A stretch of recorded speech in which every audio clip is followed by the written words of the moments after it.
أعوذ بالله من الشيطان الرجيم నేను బహిష్కరించబడిన శైతాన్ నుండి రక్షణ పొందటానికి అల్లాహ్ శరణు. أفبعذابنا يستعجلون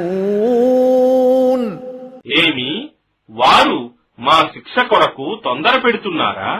فإذا نزل بساحتهم فساء صباح المنذرين కాని అది వారి ఇంటి ప్రాంగణంలో దిగినప్పుడు హెచ్చరించబడిన వారికి అది దుర్భరమైన ఉదయం కాగలదు. وتول عنهم حتى حين కావున నీవు ప్రస్తుతానికి వారిని వదిలిపెట్టు. وأبصر فسوف يبصرون మరియు చూస్తూ ఉండు, ఇక త్వరలోనే వారు కూడా తమ పర్యవసానాన్ని చూడగలరు.